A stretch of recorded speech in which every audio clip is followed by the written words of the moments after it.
Hola, mi nombre es Javier Alejandro Riveros Valencia. Pertenezco al grupo 2MM5 de Simulación Electrónica y Diseño de Circuitos Impresos de la UPITA del Instituto Politécnico Nacional. En esta ocasión traemos un circuito a resolver que consta de dos fuentes independientes, y cuatro elementos pasivos que son cuatro resistores. Lo resolvimos por método de mallas y método de nodos. La resolución del método de mallas y de nodos se encuentra aquí y esta solución la hicimos con MATLAB. Aquí tenemos el live script en donde resolvimos este circuito tanto por el método de mallas y el de nodos. Aquí tenemos la matriz de los resistores y aquí la matriz de las fuentes. Usamos la inversa que, que es menos eficiente que un operador que tiene MATLAB, pero bueno, a mí me gusta hacerlo así en lo personal porque pues me apega un poco, o más bien me recuerda un poco a mis clases de álgebra lineal. Entonces, pues aquí tenemos todo el live script. Vuelvo a repetir, esto es el método de mallas y la parte de acá es el método de nodos, que pues por consiguiente cambian las matrices. eh, no son las mismas para uno o para el otro. Y en esta sección donde dice comprobación, vamos a comprobar si los resultados están bien o son coherentes, tanto con un método o con otro. Aquí hacemos la comparación. Y bueno, aquí ya está corrido el programa, pero ahorita lo voy a volver a correr para demostrar que sí funciona el programa. En esta parte de acá ya tenemos lo que es la demostración de la ley de la conservación de la energía, que básicamente en circuitos eléctricos es decir que la suma de todas las potencias del circuito es igual a cero. Acá lo tenemos y bueno, aquí están sus respectivos signos de acuerdo a la ley pasiva de los signos. Y aquí también se demuestra la conservación de la energía, que al final la suma de la potencia de todo el circuito nos da menos 5.3291 por 10 a la menos 15, que eso prácticamente es cero, ¿no? Quitando lo de el error del programa o la exactitud del programa que podemos tener. Vamos a darle de nuevo run. Ahí corrió el programa y observamos la solución por mallas, la solución por nodos, la comprobación, donde tomo un elemento de ese circuito que es la resistencia de 1/5. Aquí la tomo y calculamos para ambos su voltaje, ¿no? Con el método de nodos nos da menos 0.25 volts y con el método de mallas menos 0.25 volts. Entonces, mediante el programa podemos decir que la solución es correcta. Aquí lo hago con un if.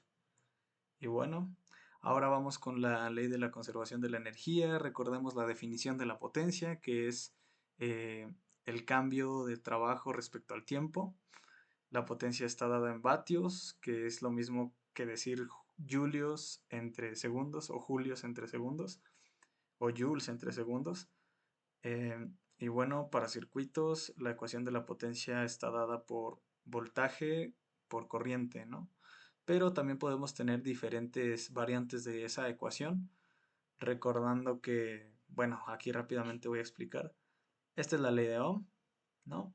Esa pues nada más la puse para recordar la ley de Ohm.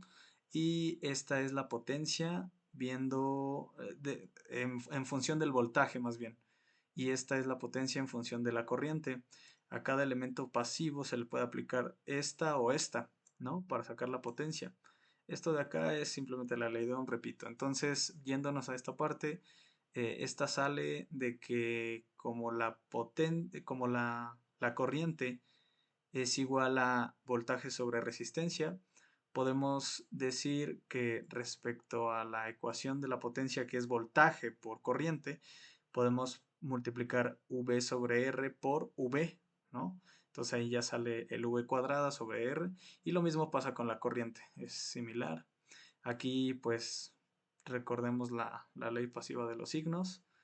Lo, la pongo para tener una referencia gráfica. Y bueno, básicamente acá ya con los valores que obtuvimos hace un rato de cada uno de los nodos y cada una de las corrientes de malla, este, pues hago la suma de las potencias. En esta parte, donde hago la suma de las potencias, bueno, ahí están los valores, ¿no?